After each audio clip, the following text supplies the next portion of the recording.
80% of Americans between the ages of 60 and 64 have less than $100,000 saved for retirement. Let that number sit with you for a moment. Not because I want you to feel shame, but because I want you to feel awake. I want you to feel the cold, clarifying shock of reality, because that shock, that precise moment of uncomfortable clarity, is the only thing that ever saved me. And I mean that literally. It saved my life. It saved the years I had left. It saved my dignity. And it can save yours too, if you are willing to sit here and listen to what I am about to tell you without flinching, without dismissing it as pessimism, and without reaching for the comfortable lie that things will somehow work themselves out on their own. My name is Marcos. I am 60 years old. I am not a guru. I am not a social media personality selling you a course or a seminar or a miracle formula. I am a man who spent the better part of 3 decades doing exactly what society told me to do, climbing exactly the ladder I was handed, trusting exactly the people I was told to trust. And I still ended up at 68 years old, completely, utterly, devastatingly bankrupt. Not metaphorically bankrupt. Not slightly underwater. I mean the phone calls in the middle of the night. I mean the conversations with lawyers about what could be saved and what could not. I mean telling my wife, the woman who had stood beside me for 31 years, that the retirement we had planned, the future we had promised each other over thousands of quiet evenings and birthday dinners and long drives through the countryside, was gone. All of it. Gone. And then I want to tell you what happened after that. Because at 73, I sit in the top 1% of earners in this country, and I did not get there by getting lucky. I did not get there by inheriting money or winning something or stumbling into a windfall. I got there by making a decision that most people who are staring down their 60s and 70s are too terrified to make. I made the decision to stop living like my life was winding down, and to start living like it was, for the first time, genuinely beginning. But before I tell you how I got there, I need to tell you everything that led to the fall, because without understanding the fall, the resurrection means nothing. I grew up believing in the system the way a child believes in the permanence of their parents. You do not question it. You do not examine it. You simply accept that it is there and that it will protect you if you follow the rules. And I followed every single rule. I graduated. I took the corporate job. I wore the tie. I shook the hands. I attended the conferences and smiled at the right moments and kept my ambitions calibrated to what was acceptable and promotable and safe. I put money into my 401k every single paycheck without fail, starting at 26 years old.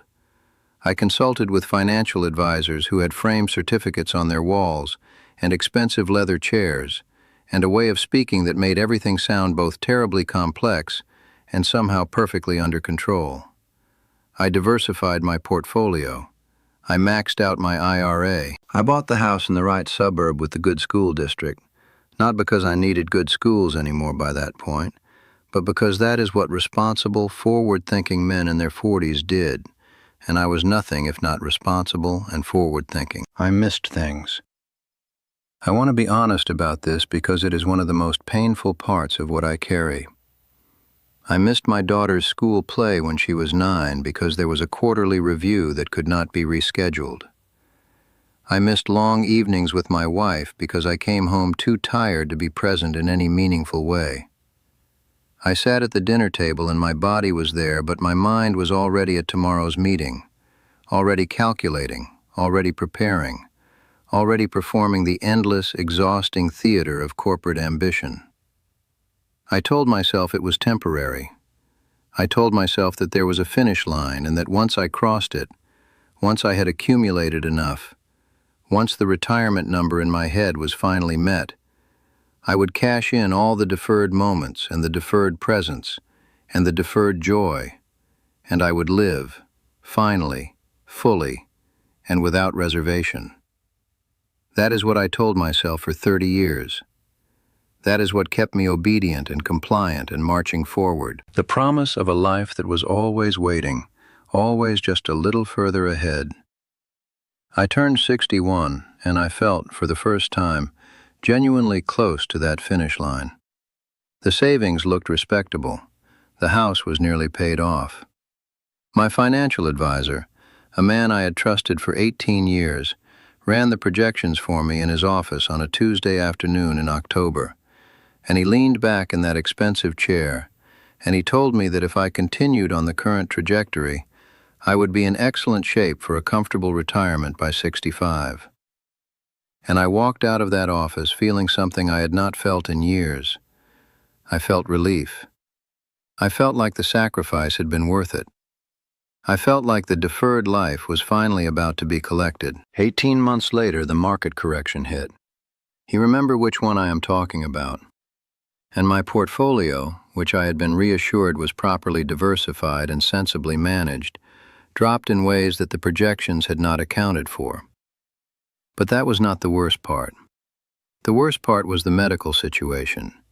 Because at 63, I was diagnosed with a condition that required surgery and extensive follow-up treatment. And even with insurance, the out-of-pocket expenses were staggering in a way that no financial plan I had ever been shown had truly prepared me for. And here is the thing that nobody talks about. The thing the financial advisors with their leather chairs and their framed certificates never put in the projections. Healthcare costs in America for someone between 60 and 65, before Medicare eligibility, can consume between $10,000 and $15,000 a year out of pocket, even with solid insurance coverage. That is a conservative estimate. And when you are already running on a savings cushion that has just taken a significant market hit, that number does not feel like a line item. It feels like a wound. And then came the second blow. My wife and I had been planning to downsize. We had counted on the equity in our home as a significant part of the retirement bridge. And the housing market in our area, for reasons that were entirely outside our control, had shifted in ways that made the timing devastating. We sold at the wrong moment. And everything that we had counted on being there when we needed it, everything we had built those projections around, had either evaporated or been consumed, or simply failed to perform the way we had been promised it would perform. By 68, I was not just struggling, I was finished. I was looking at a deficit that no amount of belt-tightening was going to resolve. I had done everything right. I had played by every rule. And the system that I had given my obedience to, that I had given my 30s and 40s and 50s to, had failed me in the most complete and humiliating way imaginable. There is a particular quality to the despair of a man in his late 60s who has just discovered that his plan did not work. It is different from the despair of a young man facing failure, because the young man still has the currency of time.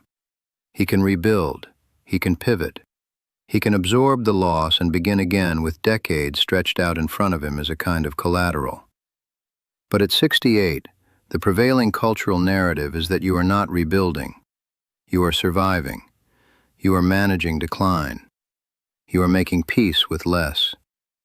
Every message that society sends to a man or a woman in their late 60s who has faced financial ruin is a message of quiet diminishment. Scale back, simplify, accept, make do. Be grateful for what little remains. And I want to be honest with you about what that feels like from the inside. It feels like being erased while you are still standing in the room. It feels like everyone has already written the ending of your story and handed you the script and expected you to simply perform it with dignity. I refused. That is the simplest way I can say it. I refused. Not loudly, not dramatically, not with some grand declaration or a moment of cinematic inspiration. It was quieter than that.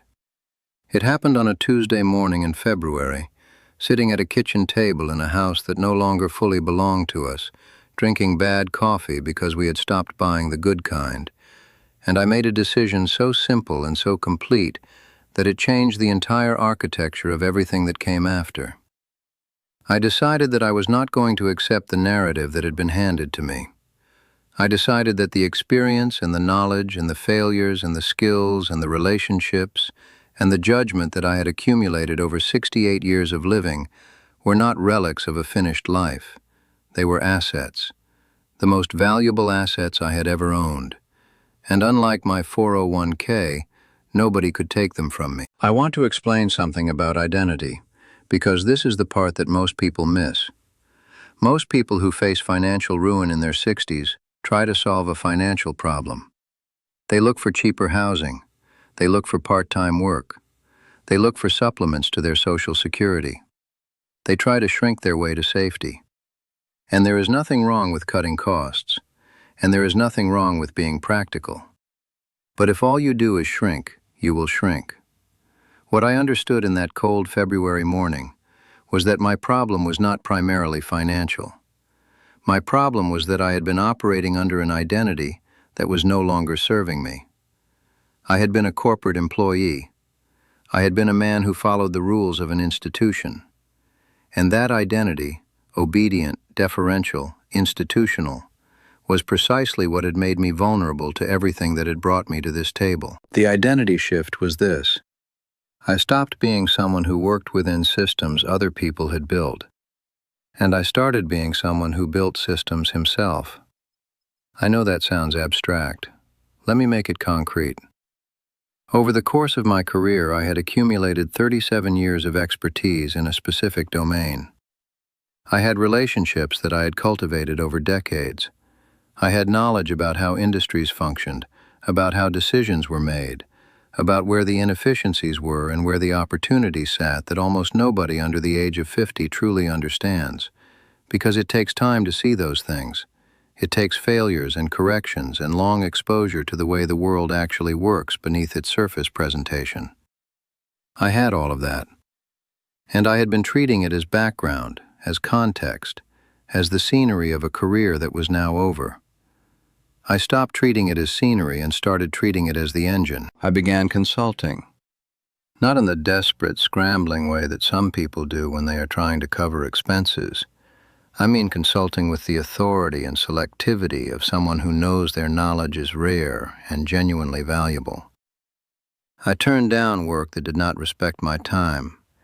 I built relationships with younger founders and executives who needed exactly the kind of pattern recognition and institutional wisdom that only comes from decades of exposure. And I charged accordingly. Because one of the most important things I learned during those first 2 years of rebuilding was that the people who most need what I have to offer are not looking for a bargain. They are looking for someone who has been where they are going and come back with a map. And that person is worth paying serious money to access. I also did something that felt, at first, deeply uncomfortable. I became ruthless about how I spent my time and my money.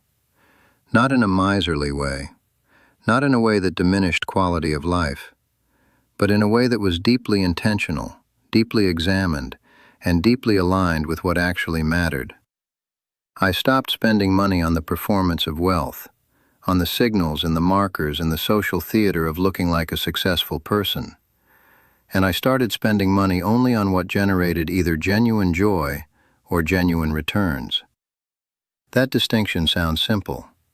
In practice, it is one of the most difficult disciplines I have ever exercised, because we are all conditioned, all of us, to spend money in ways that are fundamentally about managing the perception of others, rather than the reality of our own lives. And here is what happened when I started doing that.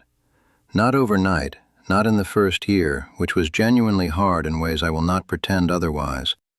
But by the second year, the consulting practice was generating income that I had not seen since my peak corporate years. By the third year, I had taken some of that income and deployed it into assets in ways that were more educated, more direct, and more intentional than anything I had done with the financial advisors and their diversified portfolios. By the fifth year, I had rebuilt not just financial stability, but genuine structural self-directed wealth. And by my 73rd year, I exist in a category that most people who met me at 68 would have laughed at the mention of. Not because I found a shortcut, but because I finally, at 68 years old, stopped being obedient and started being strategic. I want to say something directly to you now because I think this is the most important thing I will say in everything I have told you today. If you are in your 50s or your 60s or your early 70s, and you are reading the cultural script that says your best years are behind you, I need you to understand something fundamental about that script. It was not written for your benefit. It was written to make you manageable. It was written to keep you compliant and small and focused on decline, rather than on the enormous, legitimate, irreplaceable value that you carry. Your experience is not a consolation prize. Your failures are not evidence of defeat. They are the most expensive education you will ever receive, and every single lesson in them is now an asset that a 25-year-old cannot buy at any price. The 4% rule that financial planners have sold to your generation for decades is built on assumptions about market behavior and life expectancy and healthcare costs that were optimistic when they were written and are dangerously inadequate now. The traditional retirement model, accumulate capital, stop working, slowly draw it down until you die, was designed for a world where people retired at 65 and lived to 72. That world does not exist anymore. People are living into their 80s and 90s with medical bills and inflation and longevity that the old model never accounted for. If you are sitting on a retirement savings account and waiting for it to carry you for the next 25 or 30 years, you are not being prudent. You are playing Russian roulette with the rest of your life and calling it a plan. Stop waiting. That is the message. Not stop waiting until next year. Not stop waiting until the market improves, or until things feel more stable, or until you have more confidence, or until the timing feels right. Stop waiting today. Stop waiting right now, in this moment. Because the most dangerous lie that aging people tell themselves is the lie that there will be a better moment to begin. There is no better moment. There is only this one. And every day that you spend performing the theater of managed decline, every day that you accept the diminished identity that the cultural narrative is trying to hand you, is a day of actual, irreplaceable life that you are surrendering. You have something that nobody young has. You have a full, complex, imperfect, richly textured understanding of how things actually work. You have the ability to read a room, to recognize patterns, to see around corners that younger people cannot even find. You have relationships and credibility and institutional knowledge that took decades to build and cannot be manufactured or shortcut. You have, if you are honest with yourself, survived things that would have broken a younger version of you. And you are still here. That is not an accident. That is not luck. That is evidence of a particular kind of strength and resilience that, if you would stop apologizing for your age and start leveraging it, can be the foundation of something extraordinary. I am not telling you that rebuilding is easy. I am not telling you there will not be difficult days, days when the old fear comes back, days when the gap between where you are and where you want to be feels too wide to cross. I am not promising you a comfortable path. I am promising you a real one. And I am telling you from the specific vantage point of a man who is sitting exactly where you are, drinking bad coffee at a kitchen table in February, with every reason to accept the ending that had been written for him, that the decision to refuse that ending is the most consequential decision you will ever make. At 68, I was bankrupt. Not just financially, but in terms of the story I had told myself about who I was, and what I was capable of, and what I deserved. And at 73, I am living proof that that story was not the final one. Build your own terms. Build them now. Build them with everything you have, and everything you know, and everything you have survived. Because the life that is still waiting for you is not a smaller version of the one you planned. It is something you have not yet imagined, and it is absolutely, irrevocably worth building.